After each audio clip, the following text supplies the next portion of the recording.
पुरुषार्थ कथा सुनो सुनो सिद्धार्थ कथा।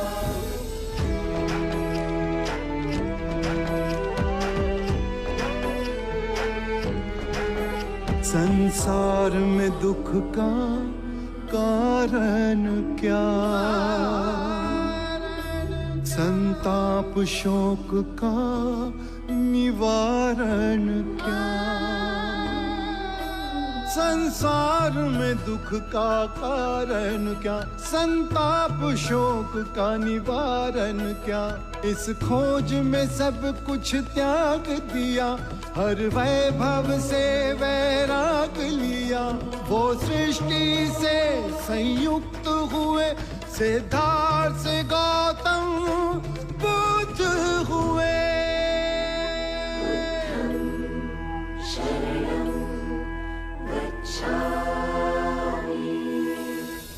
Oigan, qué bien traerá el Buda a nuestro pueblo, si él fue capaz de abandonar a su esposa en su hogar. Es mi hijo amado, Ajatashatru. Que te bendiga. Lo lamento, pero ante nadie inclino mi cabeza. Quiero que me quites todo el dolor que tengo. Por favor, te ruego que me devuelvas a mi hijo. Puedo ayudarte a que tu hijo recobre su vida.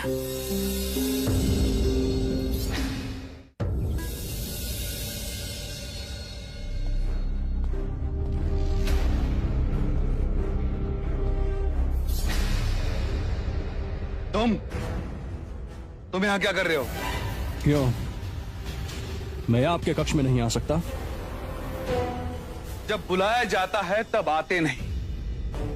मैं जिनका इतना आदर करता हूं उनका अनादर करते हो। बुद्ध के चरण छू लेते तो जीवन धन्य हो जाता तुम्हारा, किंतु तुम्हारा अहंकार। मैं ऐसे व्यर्थ लोगों के सामने नहीं झुकता। अजातशत्रु, इतना घमंड ना करो।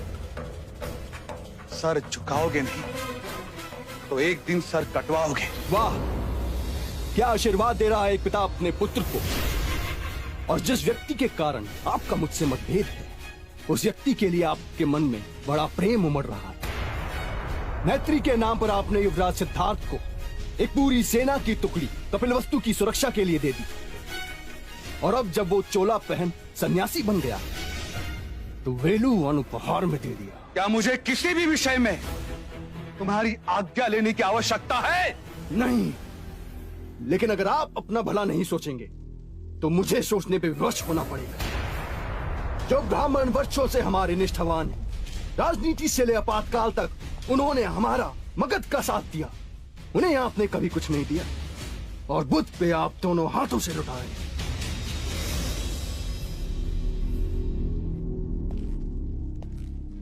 पुत्र, तुम्हारी मन की आंखें अभी खुली नहीं है। हमने ब्राह्मणों के साथ कोई अन्याय नहीं किया, पर बुद्ध अनमोल है। वो समस्त मानव जाति को संवारने आए।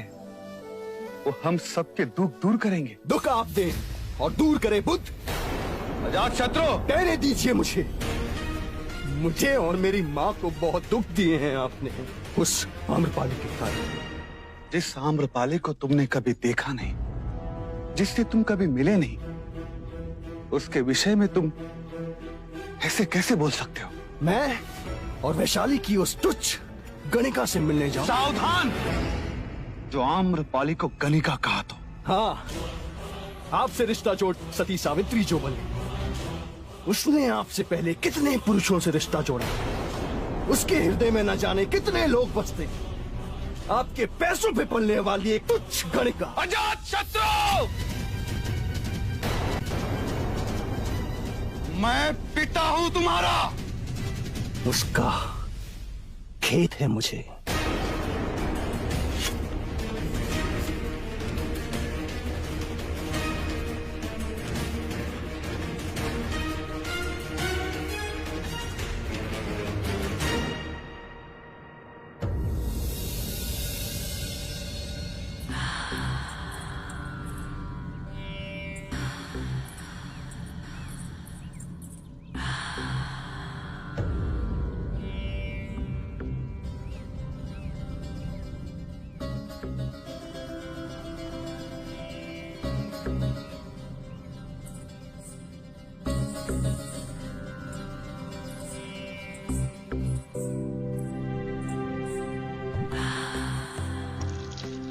जब से आप आए हैं कहीं खोए हुए हैं? कोई बात है? मुझे नहीं बताएंगे? तुम्हें बताऊंगा तो तुम्हें भी दुख ही होगा।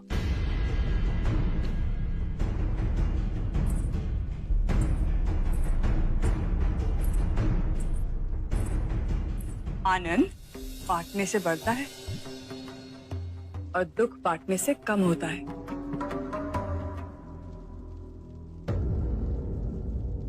कहने को मगध नरेश बिंबिसार हो, किंतु इतना विवश कोई साधारण मनुष्य भी ना होगा।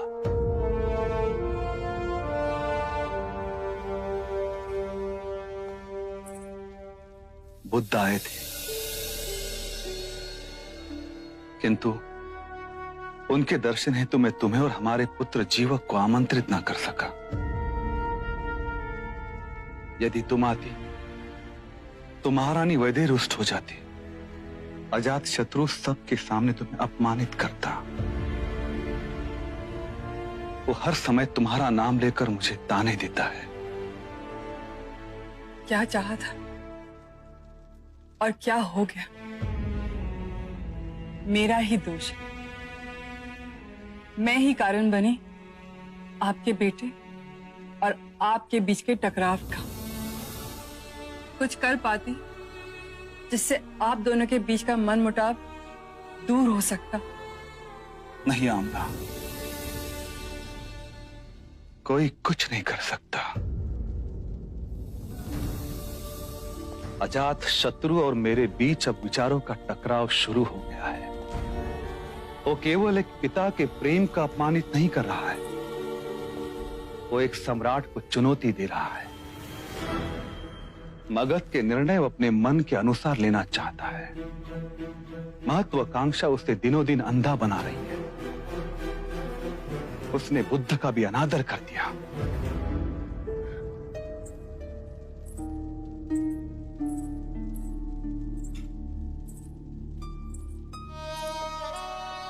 मुनीवर के तो आगे हर शीश अपने आप ही झुक जाता है। किंतु उस अहंकारी का ना झुका। आम्रपाली, ये मेरा प्रारब्ध है, इसे मुझे ही भुगतना होगा। कोई इसमें मेरी सहायता नहीं कर सकता।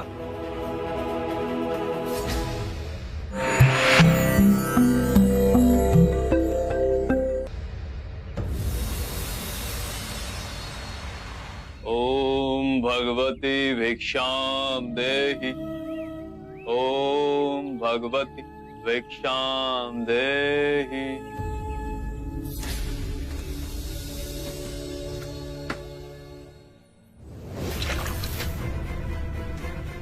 बिना परिश्रम चावल का पानी ही मिलेगा। चावल चाहिए तो जाकर खेत जोतो। कल्याण,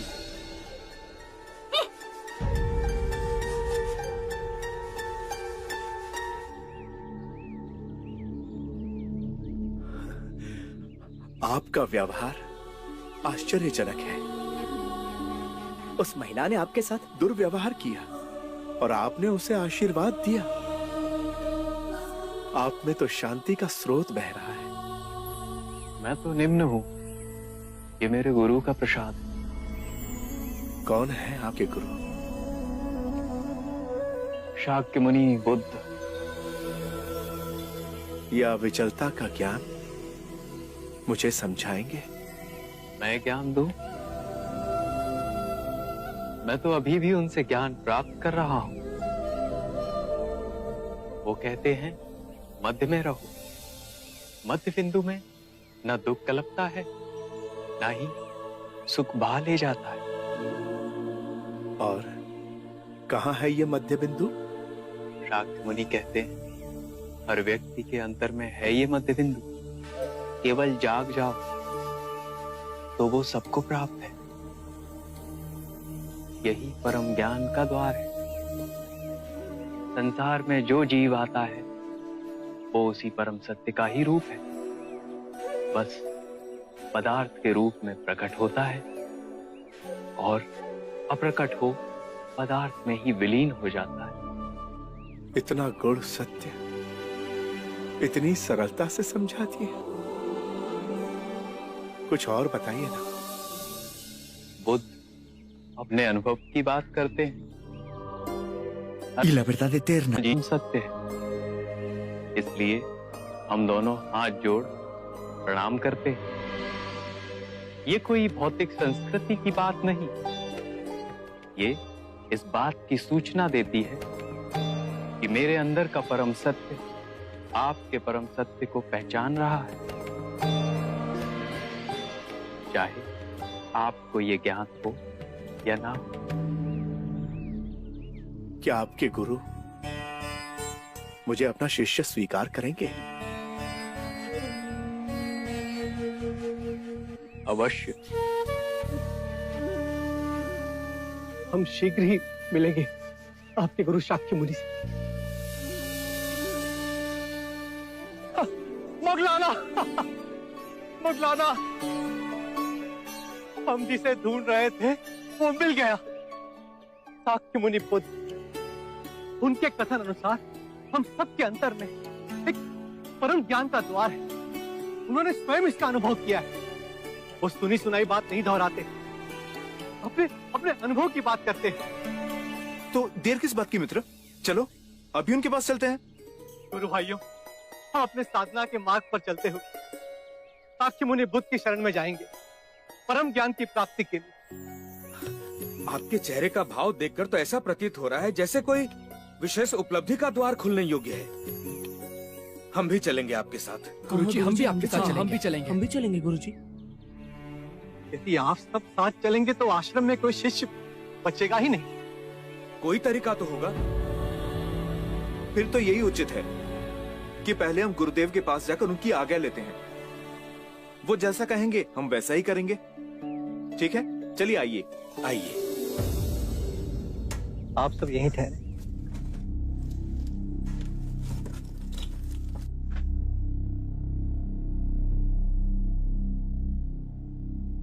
प्रणाम गुरुदेव।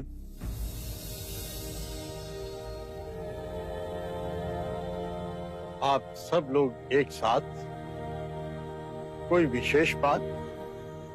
गुरुदेव, शाक्य मुनि बुद्ध मगध पधारे। हम सबका अंतर कहता है कि वो हम सबके लिए मोक्ष का द्वार खोलेंगे।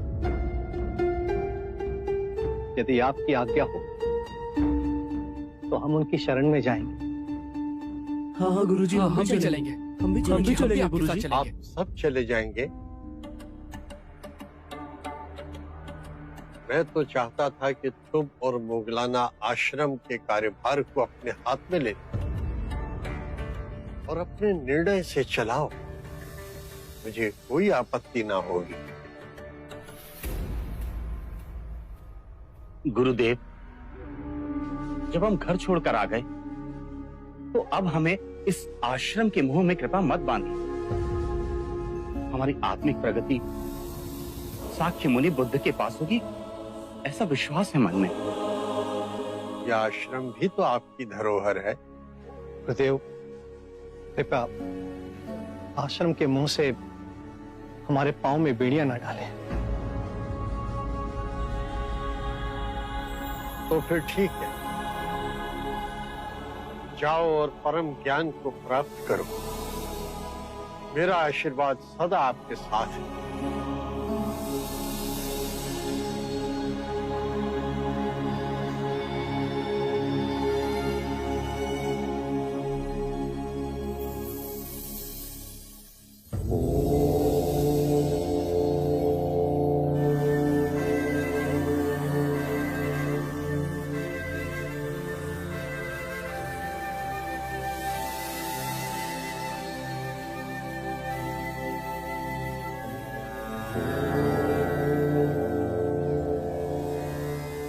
ये सारिपुत्र, ये मोगलाना गुरुदेव संजय के शिष्य हैं। आपके भिक्षु बनना चाहते हैं। अपने सभी साथियों को ले आए। आप सब आ गए। आपके गुरु संजय को आघात लगा होगा। उन्होंने हमें स्वयं अनुमति दी। बहुत बड़ा हृदय है उनका।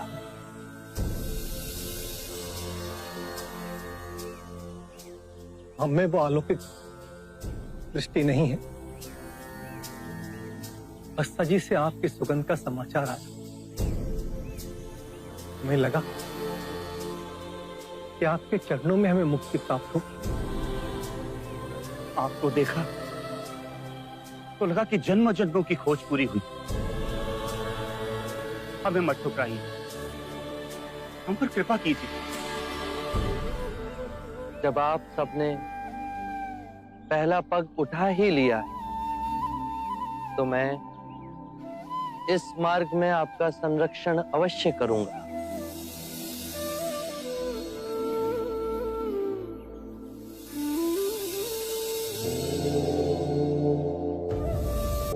Majestad, debido a que el amado príncipe Siddhartha, o Buda si quiere, ha venido a Magad, hubo levantamientos que ocasionaron disparidades.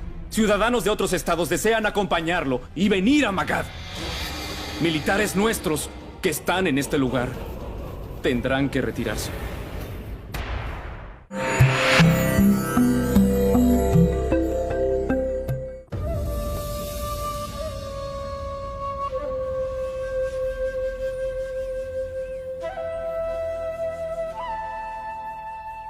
आपको ध्यान से क्या मिला गुरुवर? कुछ नहीं। क्रोध खोया, उदासी खोई, चिंता खोई, असुरक्षा की भावना खोई, वृद्धावस्था का भय खोया और मृत्यु के दर पर विजय प्राप्त हुई। मेरे भिक्षुओं, मैं अच्छे आचरण को ही सबसे उच्च मानता हूं। यदि जंगल में आग लग जाए तो उसे बढ़ने के लिए वो अपने मार्ग के सभी पौधों और वृक्षों को खाती। जितना ईंधन खाती है, उसकी अग्नि की तीव्रता और व्याग्रता उतनी ही अधिक बढ़ती जाती। उसी प्रकार दुष्ट प्रवृत्तियां, क्रोध, चिंता, लोभ, भय तब तक ही बलवान रहेंगी जब तक हम उसे ईंधन देते रहेंगे। घृणा और लालच की अग्नि तब तक ही प्रज्वलित रहती है जब तक हम उसे संसार की कामनाओं से बांधे रखते हैं। यदि किसी व्यक्ति का सारा ध्यान जीवन का परम दिव्य धन कमाने में, तो वो जितना कमाएगा उतना ही उसका मन कलेश से भरा रहेगा। वो कभी संतुष्ट नहीं होगा। उसके प्राणों को हमेशा एक भय बांधे रखेगा। यदि ये धन समाप्त हो गया तो? यदि किसी व्यक्ति ने इन बीड़ियों को ही काट दिया तो ना उसे आने वाले कल की चिंता रहेगी, ना बीते हुए कल का बोझ। वो स्थिर रहेगा, जीवन के हर क्षण को जिएगा, मध्य में ही केंद्रित रहेगा। उसे इसी समय इस सृष्टि का आनंद प्राप्त होगा।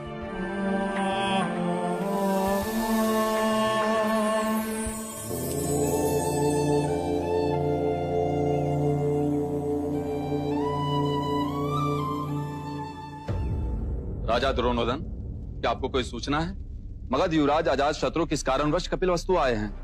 स्पष्ट तो उन्होंने कुछ कहा नहीं, परंतु मुझे अजात शत्रु का व्यवहार मिलनसार नहीं लगा। कपिलवस्तु के लिए कोई अशुभ सूचना ना हो।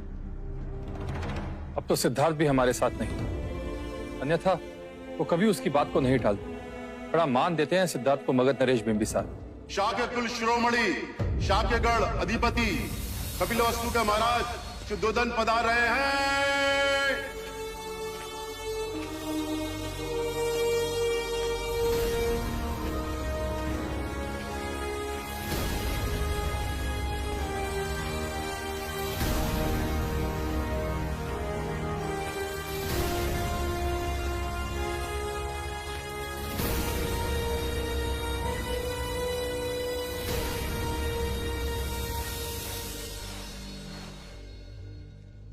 महाराज, युवराज अजातशत्रु आपसे मिलने की अनुमति चाहते हैं।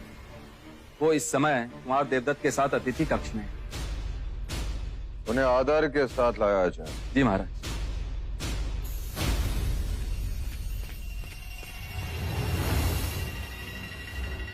युवराज अजातशत्रु, बचपन में मैं चीते का आखेट किया करता था, पर अब केवल आखेट से जी नहीं बढ़ता। अब तो जब तक चीते को अपने हाथ से दबोच के प्राण न ले लो, चैन नहीं मिलता। तुम में और मुझ में बहुत समानता है कुमार देवदत्त। इसी दिन हम दोनों आखेट पर अवश्य जाएं।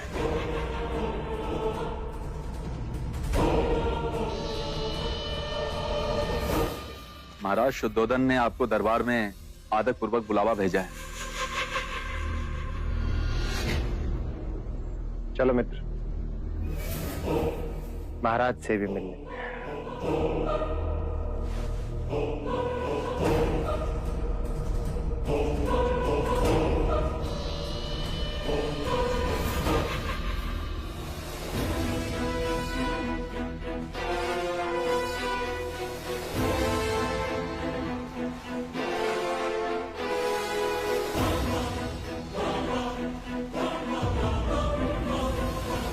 मगध युवराज अजातशत्रु का कपिलवस्तु में स्वागत है।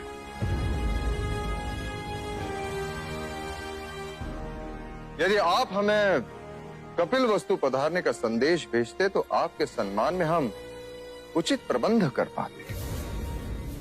कुछ स्थिति ऐसी पैदा हुई कि हमें अचानक आना पड़ा। महाराज, मगध में जब से युवराज सिद्धार्थ बुद्ध बनकर आए हैं, स्थिति उथल पुथल हो गई। सामाजिक विषमताओं का निर्माण हो रहा है। दूसरे प्रदेश के लोग सन्यासी बनकर मगध की ओर आ रहे हैं। समाज के कई वर्गों में इस बात को लेकर असंतोष जन्मा है। और दूसरी बात जो हमारी चिंता को और बढ़ा रही है, दक्षिण मगध के कुछ गांवों में लुटेरों का आक्रमण हो रहा है। उन्हें रोकने के लिए हमें अधिक सेना की आवश्यकता है।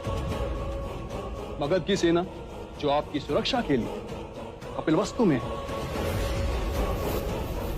यहां और नहीं रह सकती। मैं अपनी सेना लेने आया।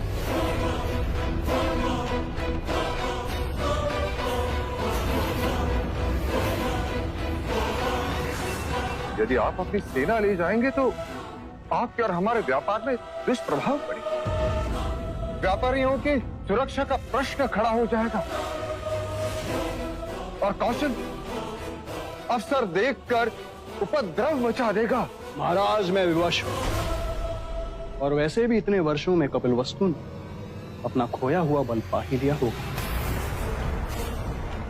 अब मगध की सेना की यहां मुझे कोई विशेष आवश्यकता नजर नहीं आती। मुझे आज्ञा दे महाराज।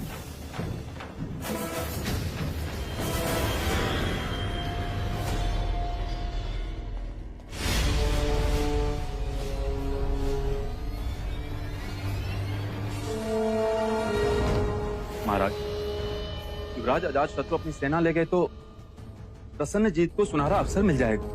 वो अवश्य युद्ध घोषित कर देगा। शाक्य देश पे विपत्ति के बादल मंडराने लगे। अब क्या करें? युवराज अजातशत्रु अड़ीग है। यदि सिद्धार्थ होता तो वो महाराज बिंबिसार को हमारी दुविधा अवश्य समझाता था। महाराज, युवराज सिद्धार्थ नहीं है तो क्या हुआ? मैं तो हूं। मैं अजातशत्रु से बात करूंगा और उसे पूरी स्थिति समझाने का प्रयत्न करूंगा। और मुझे अनुमान है कि मैं उसकी सेना को यहां रोकने में अवश्य समर्थ होगा। महाराज, मेरे विचार से यही उचित होगा।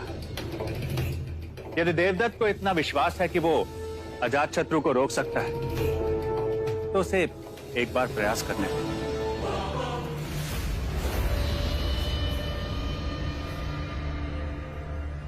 ठीक है देवदत्त, तुम प्रयास करके देख लो।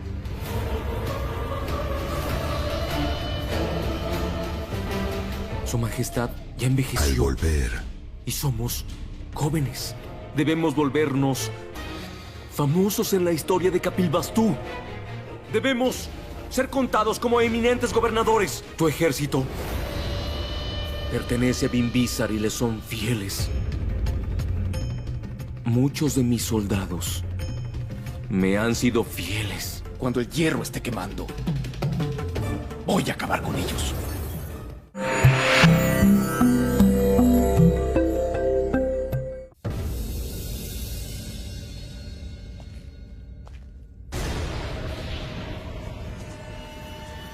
प्रणाम युवराज।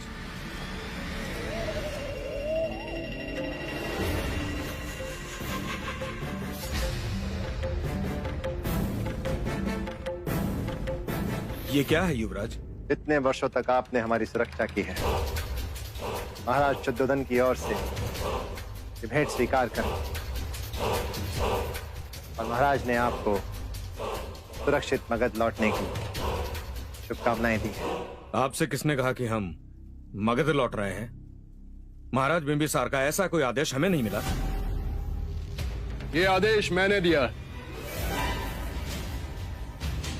प्रणाम युवराज, क्षमा कीजिए, परंतु महाराज बिंबिसार का आदेश है कि उनकी आज्ञा के बिना हम कपिलवस्तु न छोड़ें। तो आप मेरे आदेश का उल्लंघन करेंगे।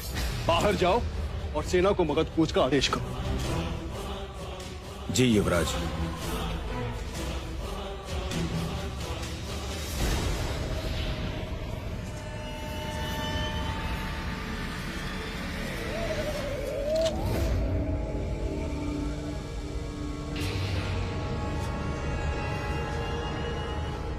हम में और भी समानताएं हैं मित्र।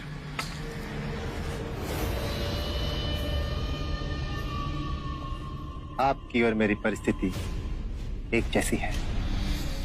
महाराज वृद्ध हो चुके हैं और हम युवा, तो उनकी सोच हमारी सोच से कैसे मेल खा सकती है? वो शांति की बात करके हमारी महत्वाकांक्षाओं के बीच में रोड़े अटका रहे हैं। मित्र, हमें अपना नाम इतिहास के सुनहरे अक्षरों में लिखवाना है। प्रतापी चक्रवर्ती राजाओं में हमारी गिनती होनी चाहिए। किंतु ये बात न आपके महाराज समझते हैं न कपिलवस्तु के। हमारा कथन सत्य है, किंतु एक रास्ता है मित्र,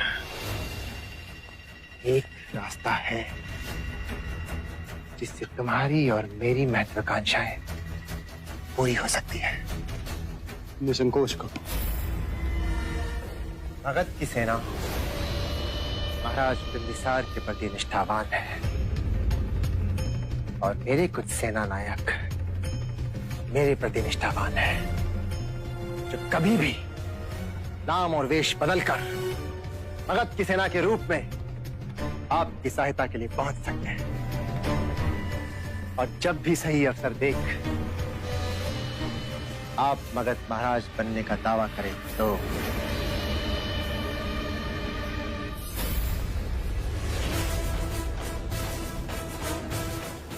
और इसके बदले में आप मुझे शाक्यों का महाराज घोषित कर दें।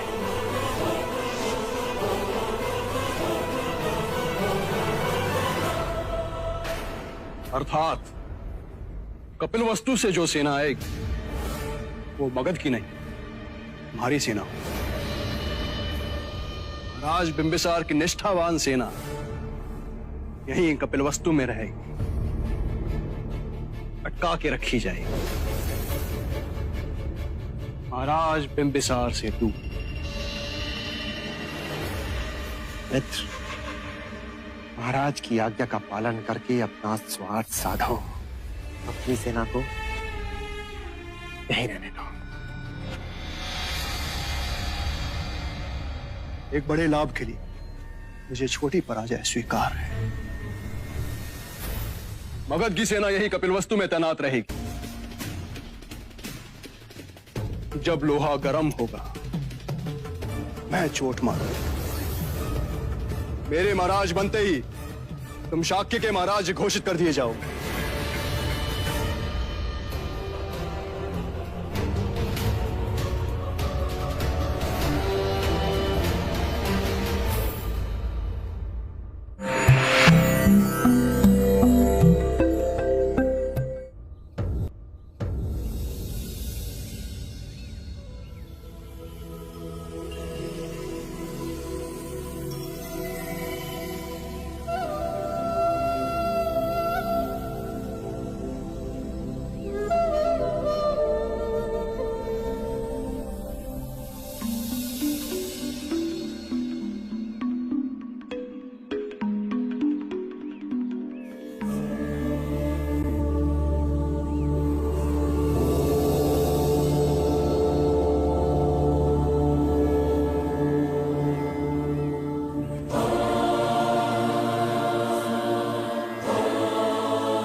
सरीपुत्र और मुगलाना के गुरु संजय। आपने कैसे जाना?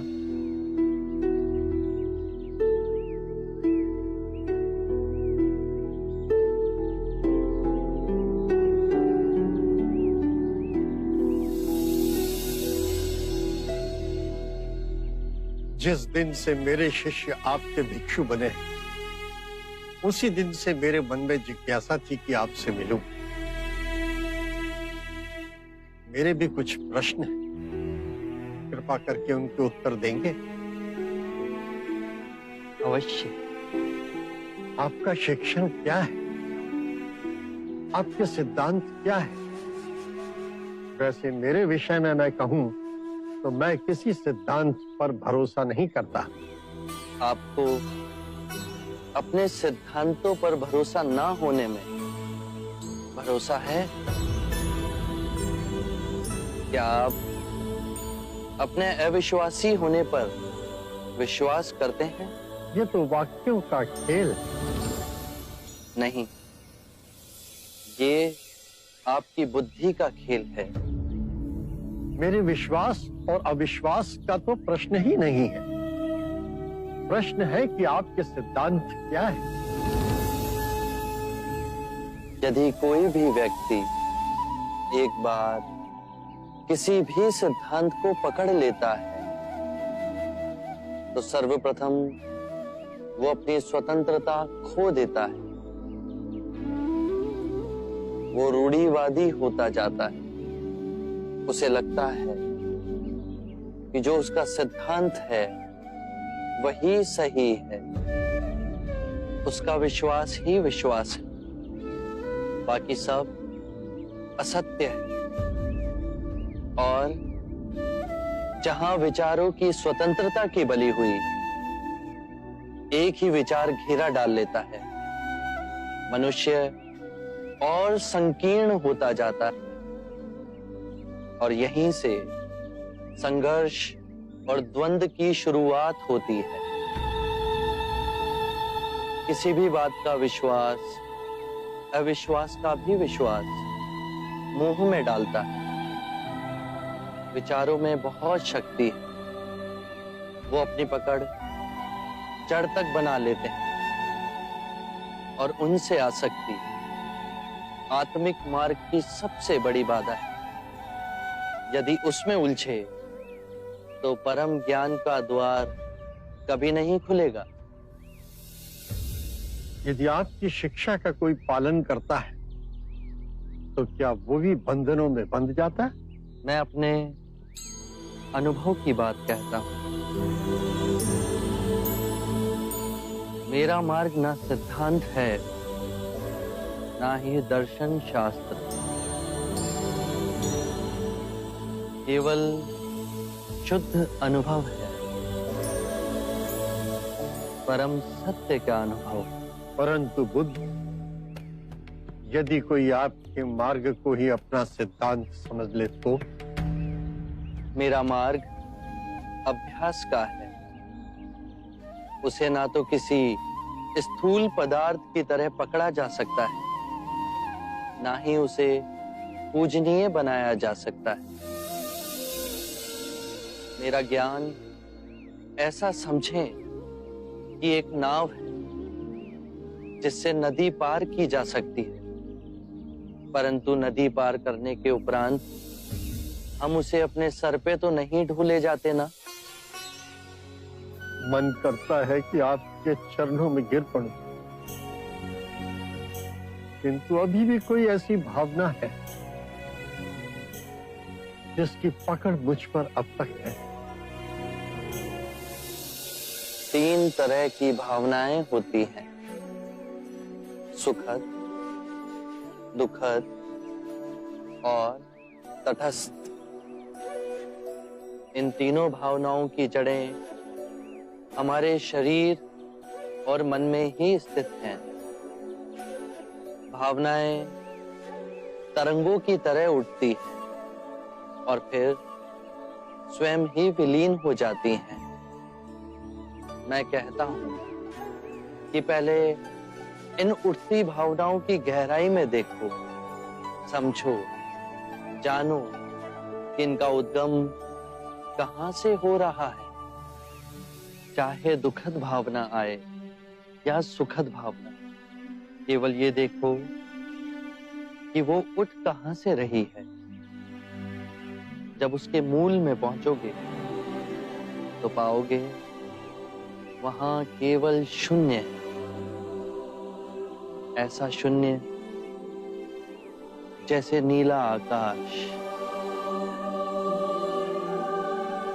वो शून्य तो है, परंतु सबको अपने अंदर समेटे हुए है, एक चादर की तरह। बस अभ्यास करो, धीरे धीरे अभ्यास करते करते ये पाओगे कि लहरें उठना बंद हो गई। परम शांति की जो झील हमारे अंतर में है, वो तो विचलित ही नहीं हो रही। फिर और गहरे में जाओगे तो पाओगे कि भूल कहां कर रहे थे। जो नश्वर है उसे अविनाशनीय समझ बैठे थे। अज्ञान ही सभी विषमताओं की जड़ है। मैं केवल ध्यान की बात कहता हूं। ध्यान से अज्ञान दूर होगा। अज्ञान ना पूजा से, ना व्रत से, ना चढ़ावों से, ना किसी तप से समाप्त होगा। बहुत देर निद्रा में रहे संजय, उठो, जागो, स्वयं को पहचानो।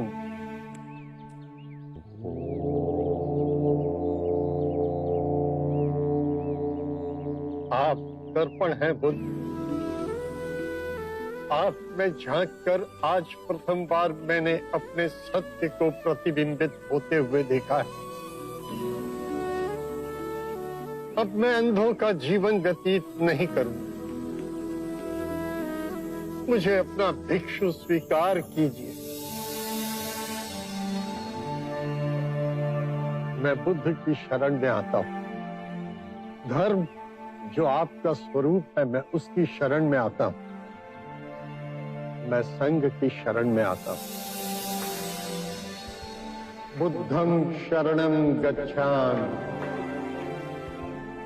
धम्मं शरणं गच्छामि, संघम शरणम गच्छामि।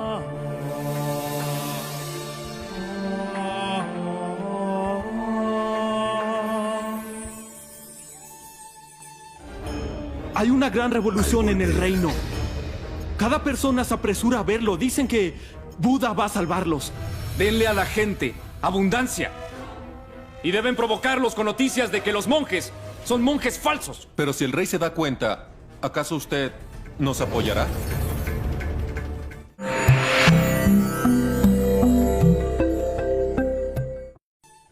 ऐसी क्या विपदा आन पड़ी कि राजगृह के व्यापारी आधी रात्रि हमसे मंत्रणा करने यहाँ पहुंचे?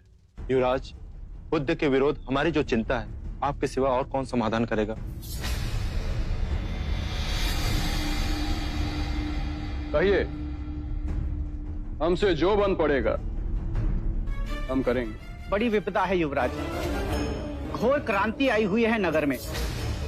प्रत्येक युवक के अंदर होड़ मची हुई है उस बुद्ध का भिक्षुक बनने की। वो अपने वृद्ध माता पिता को छोड़कर, पत्नियों को त्याग कर, बच्चों से मुंह मोड़कर, सभी चीजों को त्याग कर संन्यास और वैराग्य के मार्ग पर जा रहे हैं। मगध इस तरह अपना युवाधन खो देगा महाराज। समस्या भीषण रूप धारण कर रही है।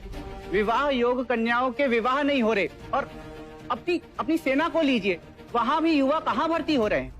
तो आपकी समस्या सामाजिक है। हमें सामाजिक समस्या से क्या लेना देना? हम तो अर्थव्यवस्था की डामाडोल होने की आशंका से भयभीत थे महाराज। यदि सब वैरागी हो गए तो हमारी सारी दुकानें बंद हो जाएंगी युवराज। तो आप महाराज बिंबिसार के सामने अपनी समस्या को रखिए। रखी थी। उन्होंने कहा कि वो किसी की निजी इच्छा में हस्तक्षेप नहीं कर सकते। युवराज, अब आप ही हमारा संरक्षण करें। आपके पास धन है, धन से बड़े बड़े सत्य को झुटलाया जा सकता है। कुछ ऐसा कीजिए, लोगों को धन दे, उन्हें उकसाइए, जनता में ये बात फैलाइए कि ये भिक्षुगण सबके सब ढोंगी। भिक्षुओं को चुनौती दीजिए, कुछ ऐसा करिए कि इनका नाम ही मटिया मेट हो जाए। ये कोई कठिन कार्य नहीं है, हम कर सकते हैं। लेकिन महाराज को पता चला, कौन साथ देगा? आप।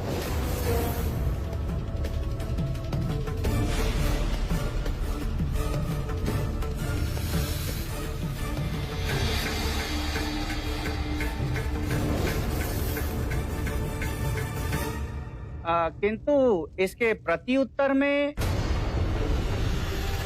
जब युवराज को आपके साथ की आवश्यकता हो तो आप उसके पक्ष में खड़े रहे। अवश्य अवश्य, हम आपके साथ।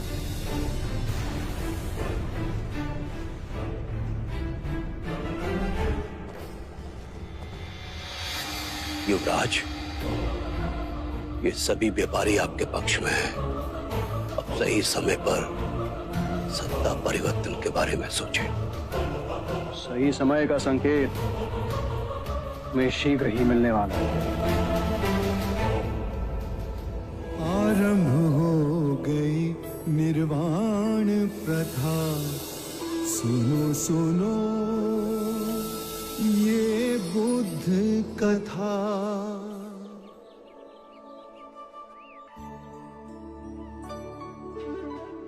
अज्ञान ही सारी विषमताओं की जड़ में है। अज्ञान न पूजा न व्रत न चढ़ावों से समाप्त होता है। अज्ञान केवल ध्यान से दूर होगा।